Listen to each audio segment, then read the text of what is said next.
Menjadi orang tua dari anak berkebutuhan khusus membuat kita terlalu sibuk untuk saling menyapa. Tapi di tempat ini, tempat bercerita, kita bisa saling menyapa, bercerita, berbagi pengalaman tentang anak-anak spesial kita dan tentang apa saja. Dan tentu saling menguatkan. Halo sahabat Mona dan Reni, berjumpa lagi kita di tempat bercerita Mona dan Reni. Kali ini saya sendirian. Monanya sedang keluar kota, ada pesta, dan kru-kru yang lain hanya beberapa yang hadir di sini. Jadi kali ini nggak apa-apa ya, saya cuman sendiri. Nah, kali ini saya akan kedatangan beberapa tamu dari PFAI, Persatuan Fisioterapis di Indonesia. Nanti kita dengar ceritanya, ada beberapa di sini. Ntar kita dengar ceritanya fisioterapi itu bagaimana untuk anak-anak spesial kita. Tapi sebelumnya saya mau sampaikan kepada sahabat Mona Reni untuk komen atau siapa yang mau menghubungi kita bisa lewat WA di 0813 20 35 0013, atau kalau ada yang mau tanya apapun bisa komen di bawah channel kami sekarang. Jangan lupa juga like sama subscribe-nya ya. Lalu follow Instagram tempat bercerita _ Mona dan Reni. Nah, kita tunggu siapa yang hadir, yang pasti perbincangannya akan sangat seru.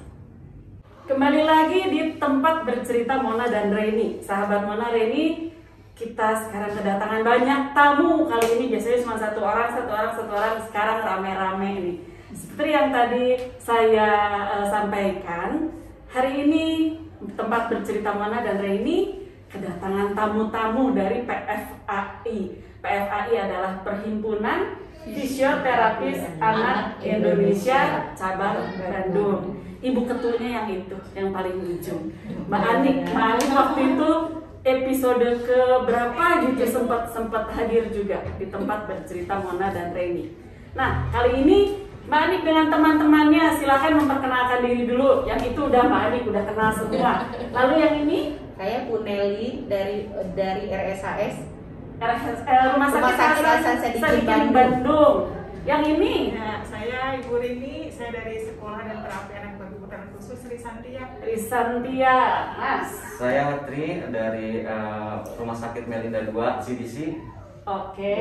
Saya Ita dari Rumah Sakit Al-Islam Bandung. Oke, senang sekali kita kedatangan tamunya rame-rame hari ini ya, jadi nggak sepi. Sayangnya Mona nggak ada, lagi ada pesta di Jakarta. Jadi kali ini saya cuma sendiri. Nah, saya pengen tanya nih sama teman-teman dari PFAI ya. Kenapa sih memutuskan untuk menggeluti bidang ini gitu? Kan bidang-bidang yang lain ini banyak sekali ya. Kenapa harus fisioterapi? Dan kenapa harus anak berkebutuhan khusus? Mungkin kita mulai dari yang paling ganteng dulu. Kalau dibilang kenapa, sejarahnya sih lucu ya sebetulnya. Mungkin bukan dari saya aja, mungkin dari hampir semua ya. Fisioterapi itu masuk ke fisioterapi itu waktu zaman saya itu ya memang bukan karena niat, tapi ya memang kecebur.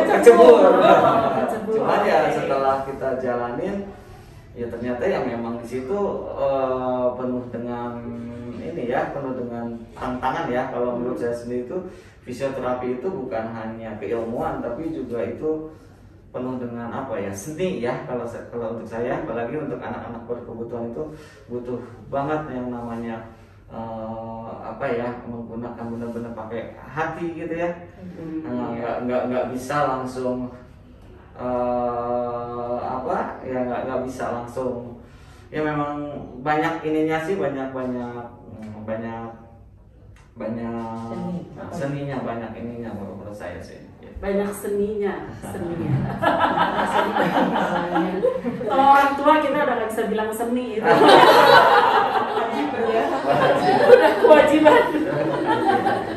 nih Mbak Ita? Saya sih mau bilang banyak, tapi ternyata udah diceritain sama Mas Tri ya. Kalau saya emang suka anak-anak, terus sama kecemplung pertamanya saya Ini jadi nggak ada yang dengan sengaja ya? Iya, jadi emang sampai didaftarin suka fisioterapi. Lalu saya memilih ke anak karena anak itu sangat bikin saya penasaran. Dengan begini, oh ada lagi bisa ditambahin latihannya, tambah begini. Oh anak yang ini, oh tambah begini lagi.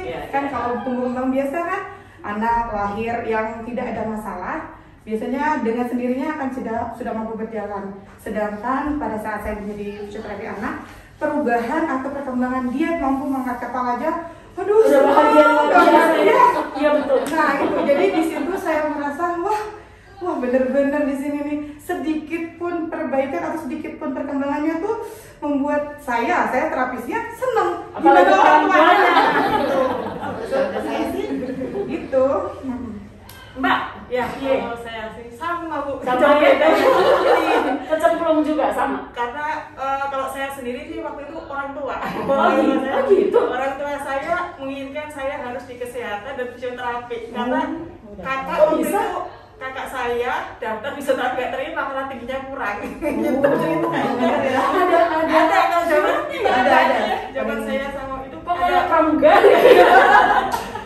dulu tuh 150 kalau nggak salah 150 waktu zaman saya ya. Kakak saya daftar waktu itu nggak keterima. Jadi Saya anak bungsu dengan satu-satunya. Wah, ini ya Harus langsung. masuk ke fisioterapi meskipun keterima di universitas yang lain fisioterapi jadinya. Bisa gitu ya? Ceritanya saya seperti itu dan awalnya ketika kuliah pun mungkin saya dulu di kampus tidak dikenal dengan Rini yang pintar akademik, tapi justru Rini atlet badminton. Suka mewakili angkatan untuk pertandingan bulu tangkis di kampus. Setelah saya bekerja, saya dulu awal bekerja di Surabaya, ketemu anak. Awalnya itu saya di autis, tapi ketika nemu satu anak, loh ini mah bukan autis gitu kan. Nah, ilmu fisioterapi saya, nah disitulah saya mulai menyenangi fisioterapi dan di situ ternyata anak ini luar biasa sekali, unik.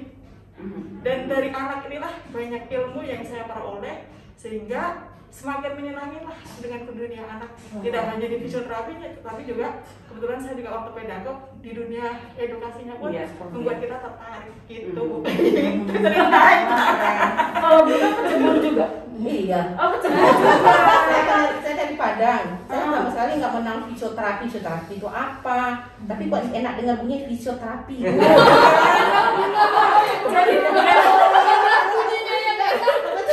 Jadi gara-gara enak.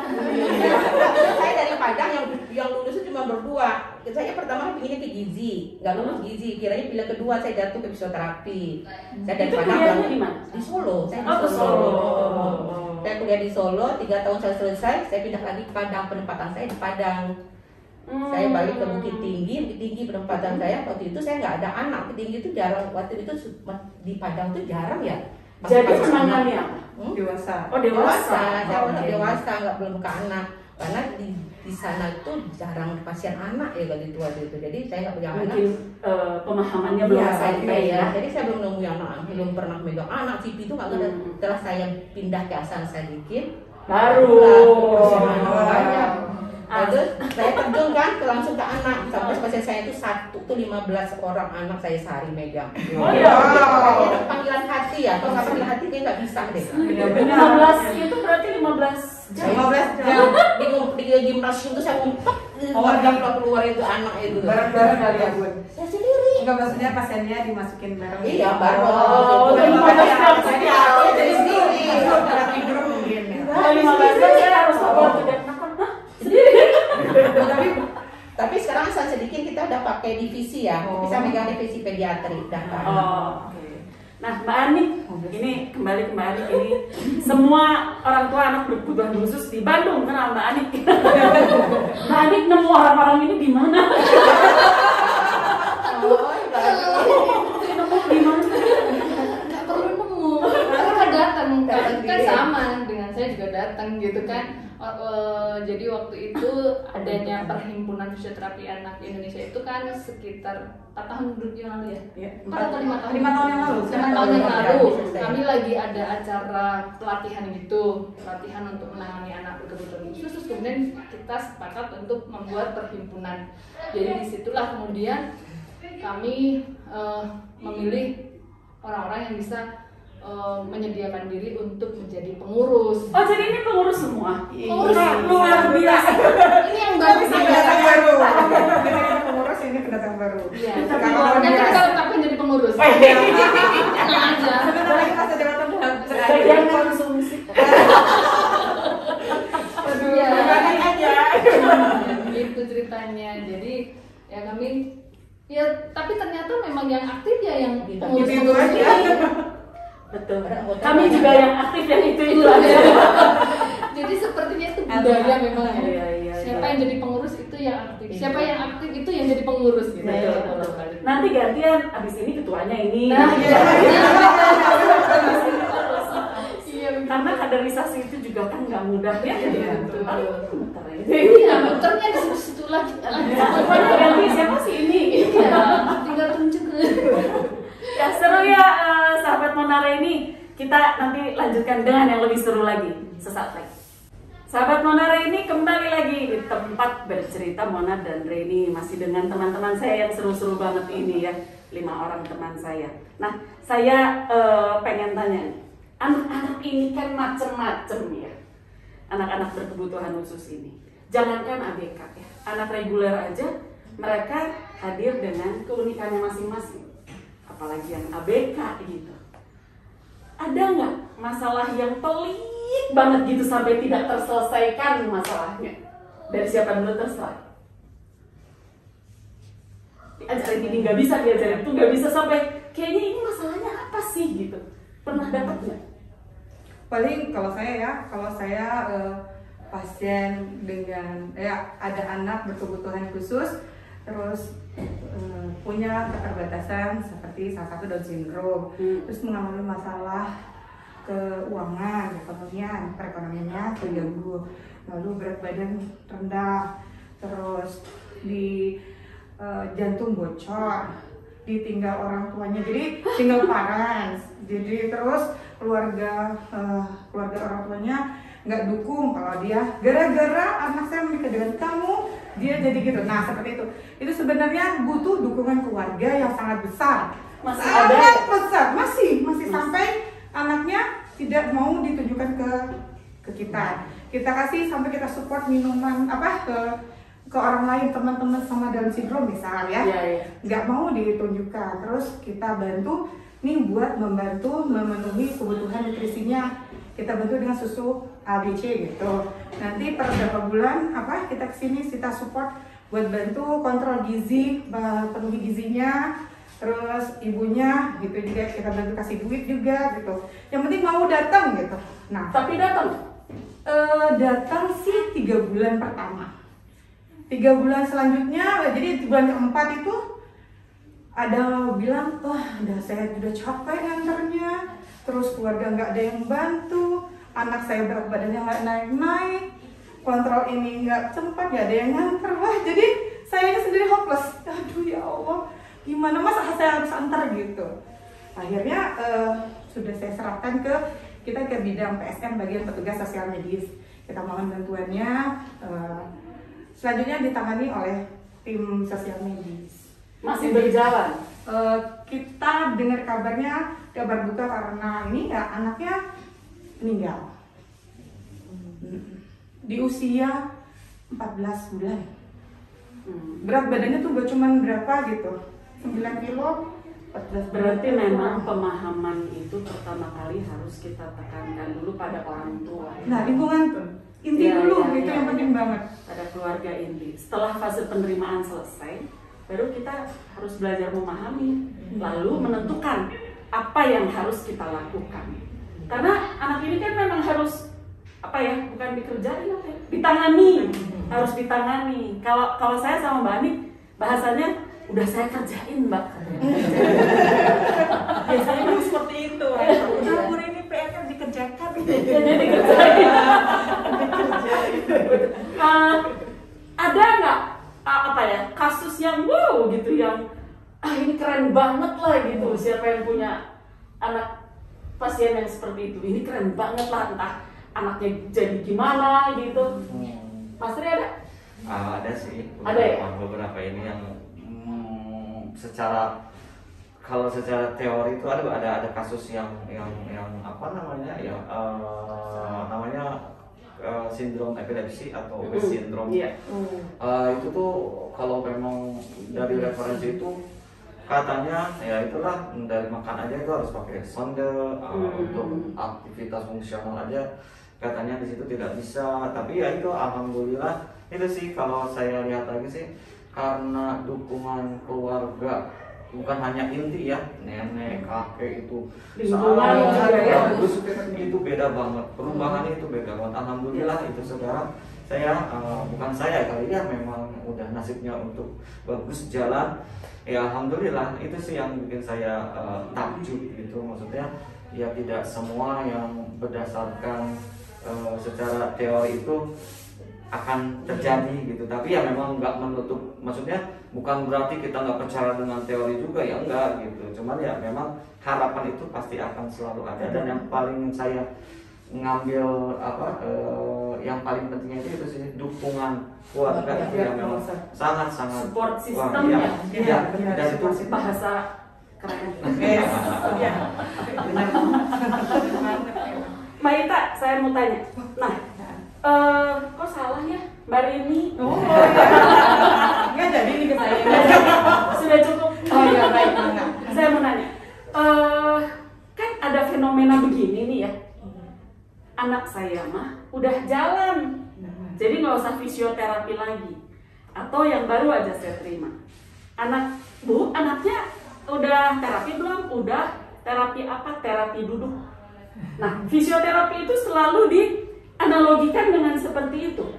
Udah bisa duduk, tunggu jalan, lalu berhenti. Harusnya nggak begitu kan? Bukan. Harusnya gimana? Biar ibu-ibu, bapak-bapak paham nih harusnya gimana. Ya, kan kita harus melihat keseluruhan ya. Tidak hanya kalau misalkan targetnya hanya untuk jalan doang, udah jalan udah selesai. Bukan seperti itu. Ketika setelah jalan itu banyak lagi yang harus kita kerjakan. Lebih pelik.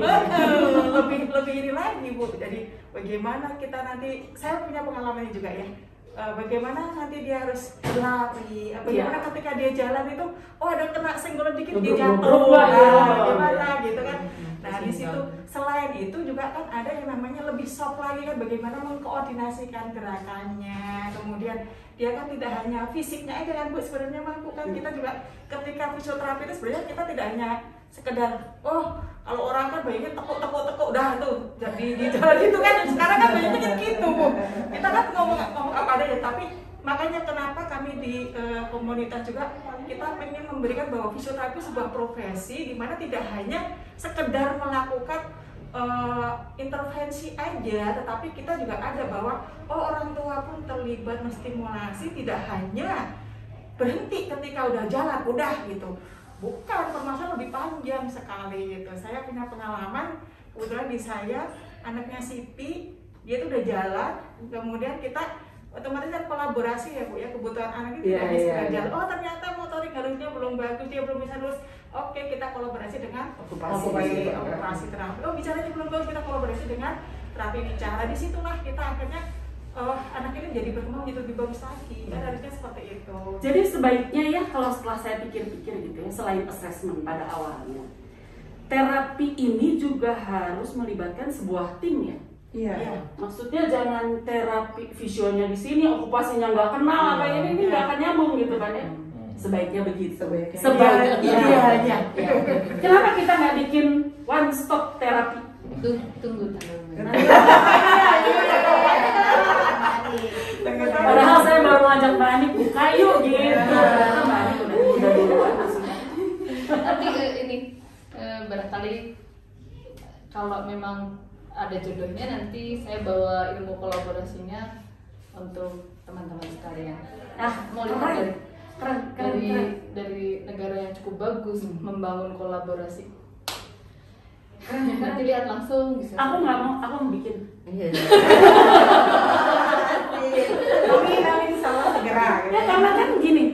Saya dengar dari Ibu Rika waktu itu terapis bicara ya, waktu yang seminggu 2 minggu kemarin juga ngobrol ke sini. Satu angkatan itu terapi bicara cuma 30 orang yang lulus. Sementara ini kebutuhannya banyak banget ya. Anak-anak ini makin lama makin banyak ya. Dulu kan kita nggak tahu autis itu apa. Sekarang kan makin banyak dan orang tua lebih sadar untuk benerin anaknya atau apalah bahasanya itu ya, untuk membawa anaknya jadi lebih baik. Berarti tempat terapi juga kurang dong, harusnya gitu. Kita bikin. Tunggu. Kita kembali sesaat lagi. Sahabat Mona Reni kembali lagi, masih di tempat bercerita Mona dan Reni, dan masih dengan para ahli fisioterapi yang keren-keren. Nah, ini ya. Teman-teman tuh pernah nggak dapat orang tua yang gitu? Ada bunda ada orang tuanya nggak ngerti, dikasih tahu gini, dikasih tahu gitu, malah nggak mau ini gitu. Ada nggak orang tua yang gitu? Ada sih ya. Ada ya. Ada pasti lah. Yang gimana ya? Yang mungkin lihat pendidikannya kurang gitu ya. Terus mungkin dari daerah yang jauh atau apa gitu. Beda itu ya. Jadi kadang kita ngasih taunya ya harus gimana ya? Harus benar gitu ngasih taunya ke orang tuanya. Dengan bahasa yang sederhana ya. Kadang-kadang suka ada yang meragunya bahasanya. Aku nggak ngerti apa kayak gini deh. Mbak Ani, saya bawa terapi anak saya ke Mbak Ani itu dari anak saya umur 19 hari. Wow. 20 tahun yang lalu. Saya baru lulus. Wow. Ketiga. Iya kan? Umur 19 hari, Mbak Ani sama Bu saya. Anak saya kan belum bisa apa. Bawa kelainan jantungnya CAVSD, di mana dia punya lubang 5 dan 1 kletnya normal ya. Nangis sedikit biru, apa sedikit biru. Jadi begitu datang tuh ditengkurapin gini-gini sama Mbak Ani. Apalah ini cuma diusap-usap. Iya, itu bisa sebulan tuh diusap-usap. Iya. Saya tahunya cuma itu waktu itu.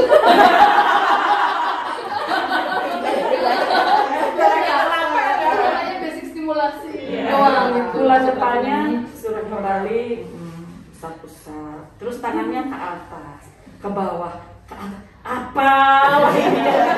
Cuman karena saya merasa waktu itu saya kan nggak ngerti ini ilmu apa, saya nggak ngerti, saya sama sekali nggak ngerti. Jadi saya let her in, membiarkan Mbak Ani menangani anak saya gitu. Dan ternyata setelah lama-lama saya mengetahui bahwa itu cuma bukan sekedar usap-usap ya. Sampai saya harus cari sikat dulu. Beli gimnastik bola yang Mbak Ani minta kemarin itu kan di Singapura Mbak. Zaman dulu. Dan tokonya itu satu di antara sekota itu udah luar biasa lah gitu. Kalau sekarang buka online juga ada ya, dan harganya murah-murah. Nah, bagaimana cara teman-teman menyampaikan pada orang tua seperti saya dulu yang apa sih ini anak gue kok cuma diusap-usap, ya kan? Soalnya ada teman saya bilang, bukan teman sih, salah satu gitu kena, ngapain itu terapi itu cuma main-main doang, cuma gitu-gitu, ya kan? Iya. Itu gimana caranya menerangkan gitu? Dia nggak tahu kita sekolahnya lama gitu kan? Ya begitu Bu. Tapi gimana gitu? Ya kalau saya punya pengalaman kayak gitu, bahkan ada salah satu orang tua bilang gini, kamu mah dibohongin, disuruh dibohongin dokter,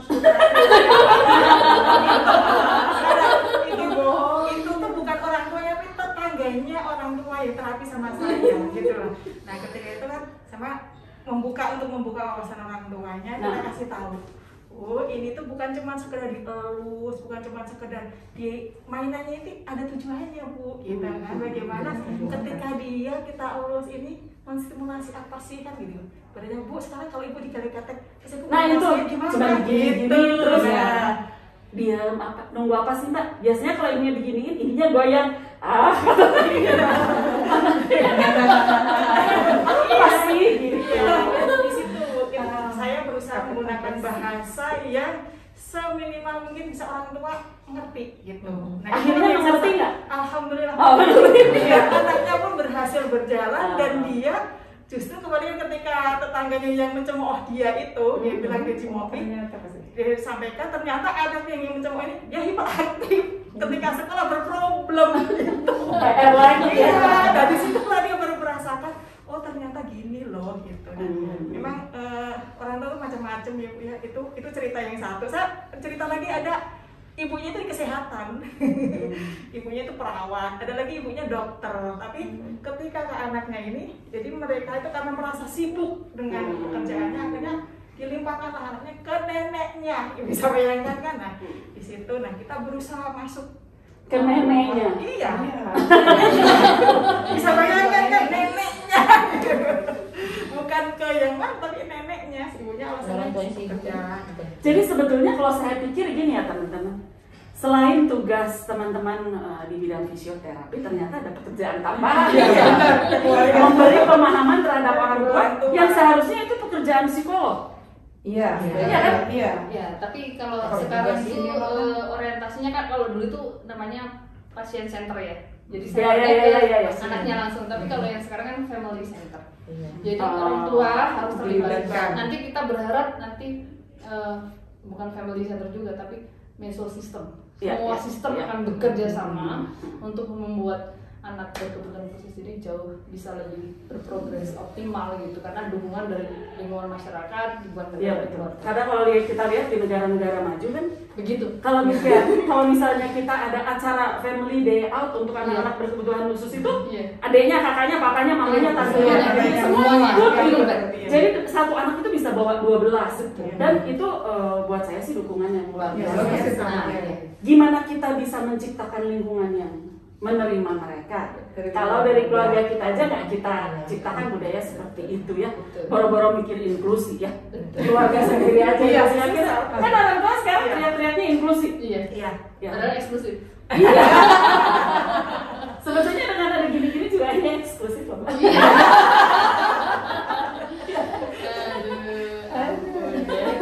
Ya gitu teman-teman sahabat Monare ini, sebetulnya yang pertama harus dikasih pemahaman, kan anak nggak ngerti apa-apa nih. Jadi yang harus paham duluan adalah orang tuanya. Dan jangan pengen cepat-cepat lihat hasilnya, apalagi membandingkan dengan anak lain. Anak lain, ya, benar. Ya, anak saya itu dulu harus diancam dulu baru bisa jalan. Mau ulang tahun kedua mau pesta nggak? Jalan langsung.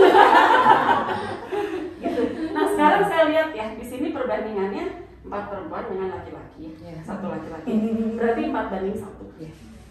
Kenapa laki-lakinya jarang? Memang jarang atau Orang memang populasi laki-laki kan memang lebih sedikit. Berkurang. Yang jomblo perempuan lebih banyak. tadi menurut saya kalau memang lebih sedikit? Iya.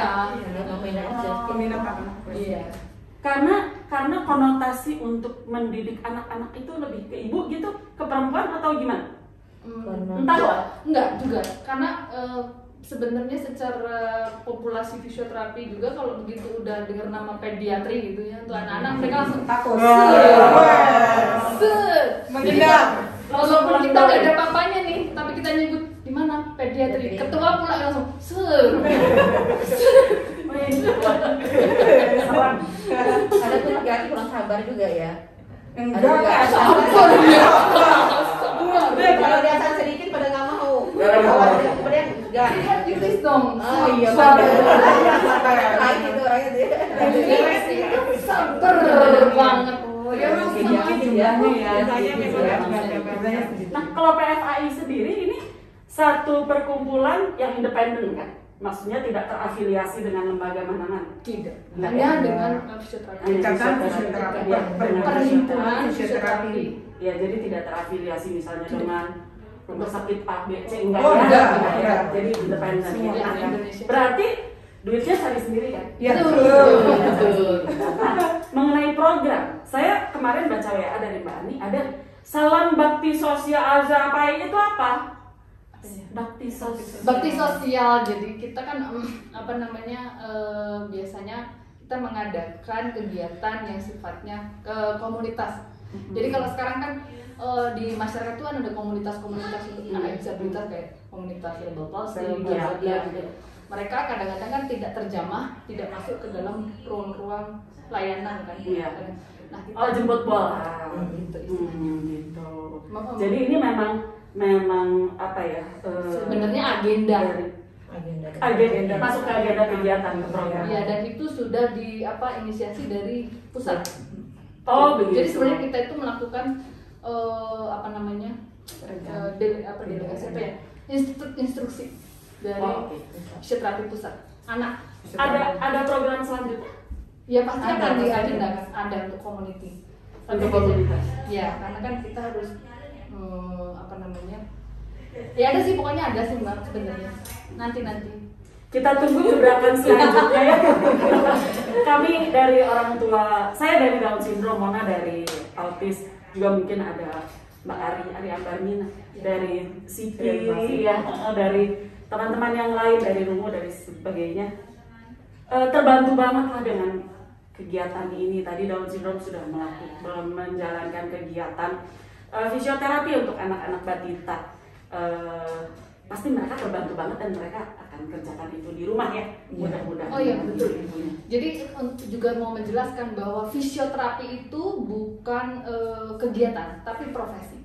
Nah, profesi ini melakukan sesuatu dengan definisi, Jadi tidak semua orang itu bisa menjadi fisioterapi gitu hanya karena melakukan kegiatan itu, kecuali kalau dia berprofesi. Atau kalau profesi kan dia harus punya legalitas, keilmuan, harus sekolahnya, artinya tidak berarti dari sekolah lain terus dia disebut fisioterapi. Ya.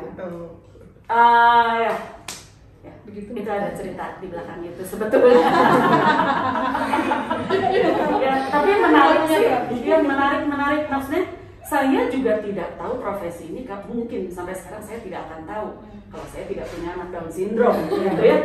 Saya baru tahu nih, oh ternyata gini, dan ternyata mahal juga ya. Tapi keren maksudnya. Selain kita bekerja, kita kan berbuat sesuatu ya untuk orang lain gitu kan. Keren gitu, itu profesi yang keren lah, bisa berbuat sesuatu untuk orang banyak. Terima kasih kedatangannya, sudah cukup lama saya menghabiskan waktu 5 teman di sini. Kalau ada nanti yang menarik lagi bisa kita undang lagi ke sini, kita ngobrol-ngobrol lagi. Terima kasih Mbak Ani, Bunda Nelly, Mbak Ita, Mas Tri. Jangan lupa saksikan terus tayangan dari channel kami Tempat Bercerita Mona dan Reini yang tayang di YouTube channel kami setiap hari Sabtu. Jangan lupa klik notifikasinya, loncengnya supaya ada notif ya kalau kita tayang, like dan subscribe juga. Kalau ada yang mau tanya-tanya info bisa WA di 0813 1135 0013 atau DM kami di Instagram @tempatbercerita_Mona_Reini. Terus sekali lagi terima kasih. Terima kasih. Sampai jumpa.